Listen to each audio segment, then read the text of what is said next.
Hello and welcome to this edition of Energy Frontiers. I am Justina Okechukwu. And Frontier Africa Reports is proudly an official media partner for the African Energy Week, the largest gathering of global energy ministers, industry professionals, and others on the African soil, taking place in Cape Town from October 16 to 20. Here is a message from NJ Ayuk, the Executive Chairman of the African Energy Chamber.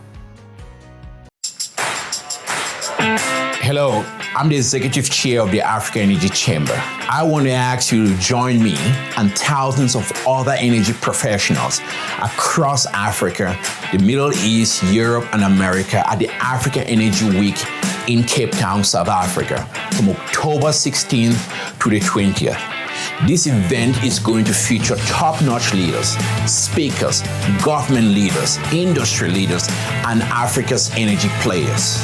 You are going to listen to experts and decision makers on the most pressing issues affecting our industry today. Be part of an African energy renaissance, a movement that is committed to ending energy poverty in Africa and unleashing its full potential when it comes to energy growth and energy dominance. Let us join together and learn how to harness the power of innovation, technology, collaboration to create a more sustainable and prosperous future for all Africans. You can help shape that future for Africa. Register now and get ready for an unforgettable experience. Our time is now.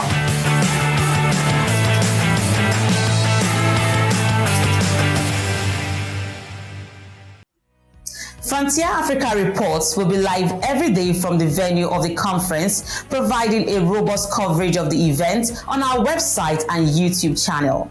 You can access our coverage by Frontier Africa Reports CEO and Executive Editor, Boason Omofaye, across all our social media handles as indicated on the screen. If you're interested in scheduling interviews and special coverage of panel discussions and others at the African Energy Week, please send an email request to boasonfaye@frontierafricareports.com. Now let's get started with some of the biggest energy news from here in Africa and around the world.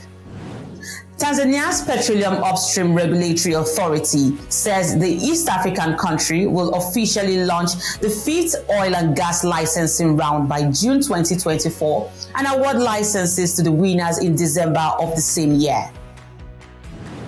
A new report by the International Energy Agency shows that global natural gas demand is expected to slow down significantly to an average of 1.6% per year between 2022 and 2026, while Africa's gas demand is expected to rise to 4% in the same period, driven by the region's rapidly rising population, improving energy access, and economic growth. In the meantime, oil prices climbed to almost $2 on Friday after the U.S. tightened its sanctions program against Russian crude exports, raising supply concerns in an already tight market. Global benchmark Brent crude futures rose 2.28% to $87.96 per barrel, while U.S. West Texas Intermediate crude gained 2.39% to $84.89 a barrel.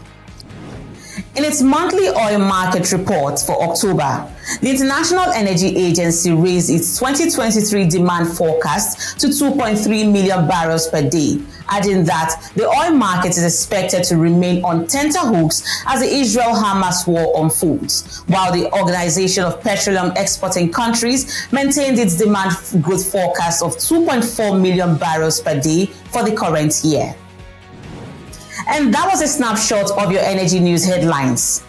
When we return, a few key takeaways from the launch of the OPEC World Oil Outlook reports.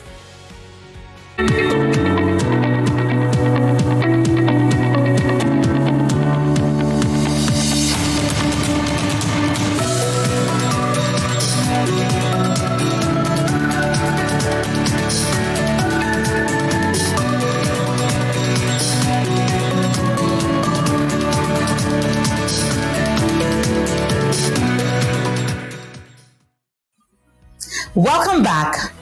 Now, the 2023 OPEC World Oil Outlook was launched during the week at Kapsak in Saudi Arabia. That report includes a detailed review and assessment of the medium and long-term prospects for the global oil and energy industry up to 2045. According to the report, OPEC now sees oil demand continuing to grow over the next 2 decades, reaching 160 million barrels of oil per day in 2045, while investments in the oil industry within the period is estimated at a record $14 trillion. Here is a panel of OPEC analysts drilling down on the key highlights of that report at the launch event. All these developments on the energy front have created macroeconomic impacts. The national priorities and the economic performance of the various economies around the world have been affected.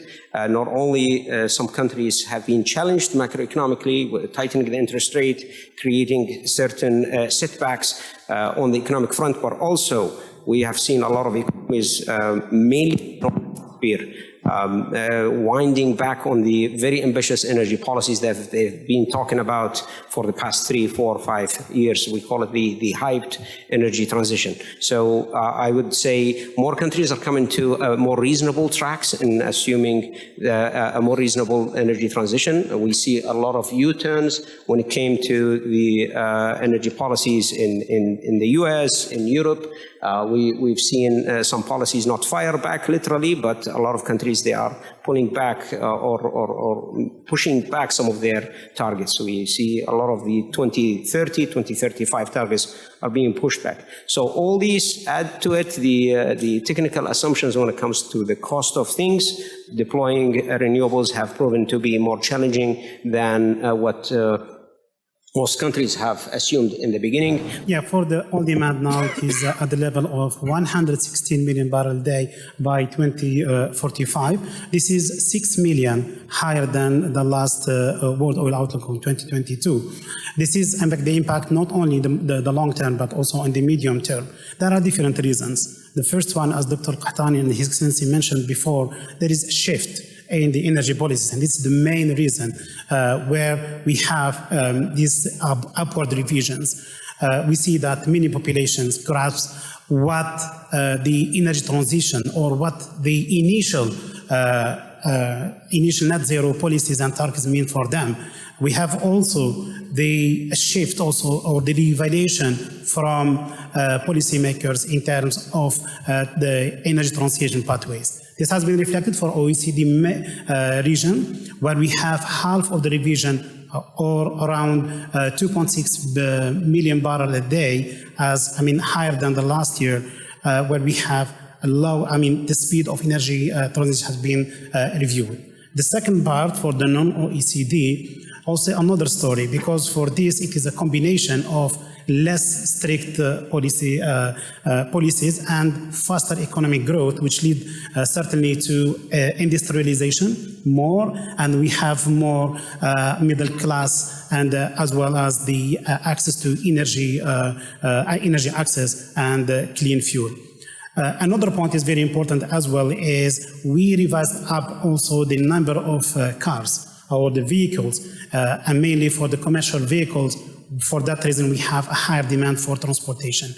Finally, these revisions are not linked only to oil, but also to other energy sources like gas by around 2 million barrels a day as a revision or upward revision, and as well as for renewables. I fully agree with you that making projections about the future demand 20 years ahead is always associated with some uncertainty. And with the current projections, yes, I would agree that there is a potential also for a downward revision. But the point is that this revision, even if the demand develops slower than what we assume, I don't think it would be to the extent that it would put any investments into at the risk. Because for something like this to happen, you need a sudden change, a more significant change, and the one that would be sustained over many years. And I don't think that this is something that is potentially at risk in the projections. And even if the demand develops slightly lower, there is something like the natural decline in the business, okay, which would, and the related investments with this would take care of this slower demand. But my worry would be in the other direction, I would say, or the concern that the demand really develops as what we project or along the lines that we project, but the investments will not take place in the timely manner. We see really quite strong non-OPEC liquid supply growth in the medium term, as you saw in the video before, a full 7 million barrels per day by 2028. The bulk of this will come from the US, countries like Brazil, Guyana, Canada, and others, with the US alone providing around half of that at 3.4 million barrels per day. The story in the US is that crude supply is back to pre-pandemic levels.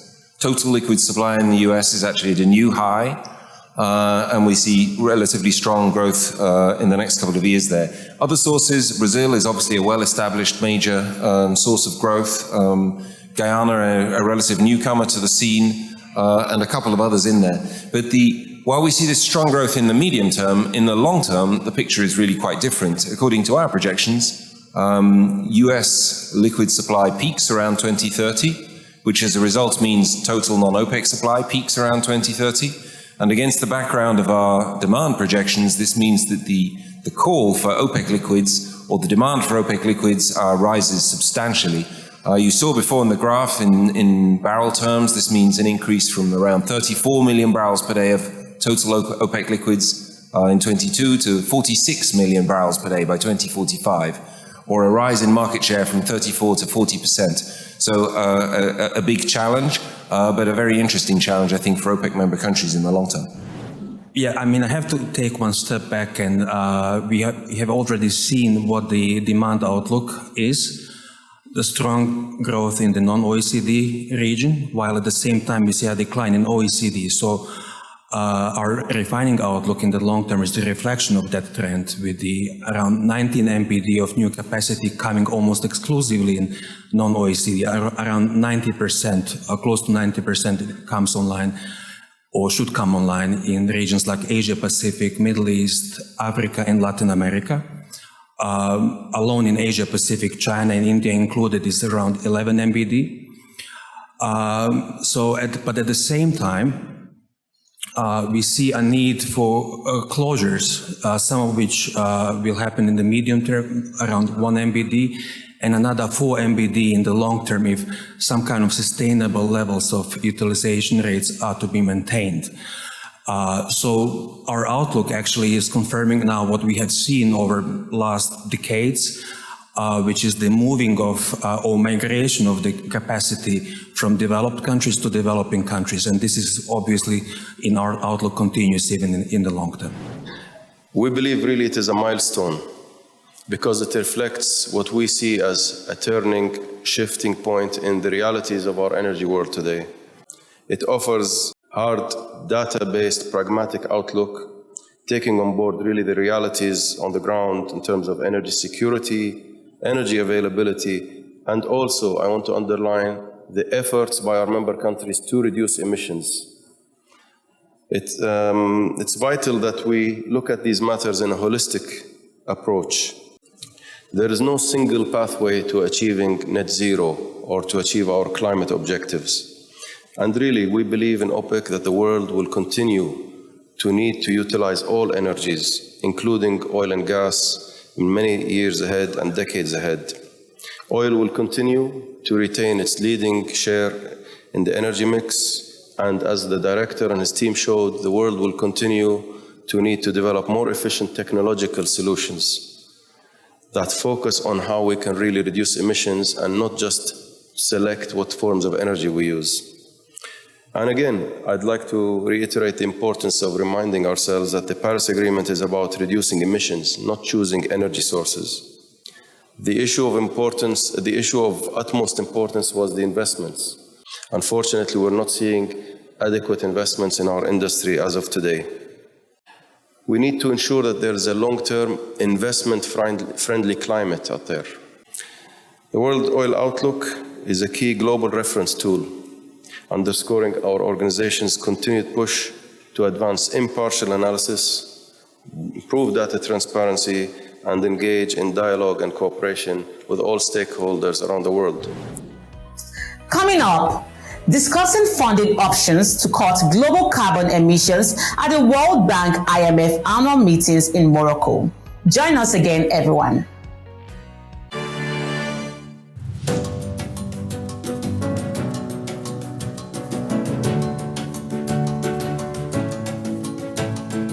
Imagine a future where tomorrow's solutions build a world of opportunities for all, and where human potential is truly realized, where every child has an equal chance in life, no matter where they were born. Imagine the potential of a continent built on low-carbon oil and natural gas and abundant renewable energy. Imagine Mozambique, Angola, Nigeria, Uganda, Senegal, Egypt, Namibia, and Algeria being let free to develop their natural resources without pressure from wealthy countries to leave it in the ground. Imagine an Africa where we cut red tape bureaucracy and provide better fiscal terms so we can compete globally for energy investments. African Energy Week is the African Energy Chamber's annual event held at the Cape Town waterfront, uniting African energy leaders, global investors, and executives from across the public and private sector for 4 days of intense dialogue on the future of the African energy industry. Showcasing the latest technologies and innovations to 5,000 plus registered delegates from over 100 countries and international professionals from across the global energy sector. Be part of the future of the energy industry and join the energy movement by becoming an official sponsor, exhibitor, delegate, or partner. African Energy Week.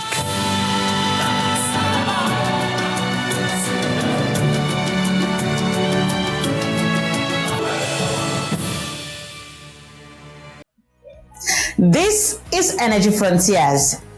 Now, one of the key discussions at the 2023 annual meetings of the Bretton Woods institutions in Morocco was how carbon emissions can be brought down using innovative financing mechanisms at both country and company levels and using policies that would draw in private sector. Policy leaders at the summit highlighted what has worked in their jurisdiction and how climate action can be scaled and replicated. Here is an excerpt from the joint session with the World Bank President Ajay Banga and IMF's Managing Director Kristalina Georgieva, including Morocco's Minister of Energy Transition and Sustainable Development, Leila Banali. Well, first of all, I don't believe that you should have the impression that the onus of sorting the world's climate problems is on Africa. That is not correct and not appropriate. The fact is that the climate emissions don't originate here. Therefore, the onus of sorting out that particular aspect cannot be on the shoulders of Africa. What Africa can do is to learn from the mistakes of the climate-heavy emissions growth that has been done so far and move towards a less emissions-heavy growth. That's a separate discussion from feeling the onus of needing to sort the climate problem on your own. I just want to make sure you understand that. The challenge is multiple and multidimensional. There is the issue of energy, of course, but Africa is a continent where 600 million people don't have access to electricity. So kind of if you don't get them the basics, it's no point discussing the alternatives. There is the issue beyond energy of transportation, heavy transportation. There is the issue of construction materials. There's the issue of methane emissions. And finally, even if you get all that right in the world over the next 25, 30 years, if you don't get carbon capture right, we're still dead in 2050. The World Bank has put in about roughly $40 billion or so into climate fighting last year. Just to be completely clear, that is more in the developing world than any other UN institution, bilateral institution, or all the other multilateral development banks put together, just so you understand. And of that 40 billion, 50% has gone into adaptation and 50% into mitigation. So we made a commitment as an institution much before my time. All this, by the way, has happened before my time. So this is not in the last 130 days that I waved a magic wand and the bank turned on its head and started doing this. It's been going on for a while. The bank made a commitment to reach 30-odd% of its lending for climate. It's at 40%. What the bank does not have enough done yet is how to raise the really large sums of money that need to go in. All of this, 40 billion, 50% for adaptation, this is nice. It's still inadequate to change what finally needs to be put to work, but in particular for renewable energy, but also for construction materials and heavy transport. And this is why the IMF 2 years ago adopted a climate strategy, even when some were saying, wait a minute, IMF and climate change? So what do we do concretely? First, we have this unique role to keep a hand on the pulse of every economy through policy consultations we do every year.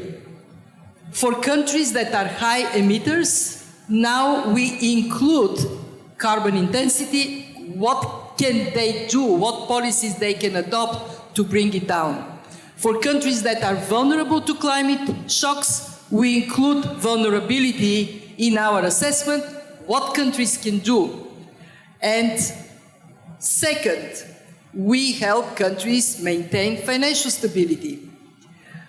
But climate risk, as Mark is going to tell us loudly, they are affecting financial stability. So we are helping identify what can be done for example, banks to reduce risk in their portfolios, risk of exposure to industries that may be phased out, risk of exposure to investment in places where you should not invest. 3, we are a data institution. So now we have a program to integrate climate data in the way we describe economies. So you have employment, you have inflation, growth. Now you have to have carbon intensity, vulnerability to climate shocks. And 4, we are a financial institution, so we put money where our mouth is. We created Resilience and Sustainability Trust. It's a great innovation.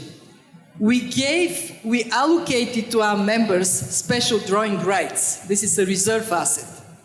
When it goes in the reserves of countries in strong position, it goes straight to sleep. It's a dormant asset.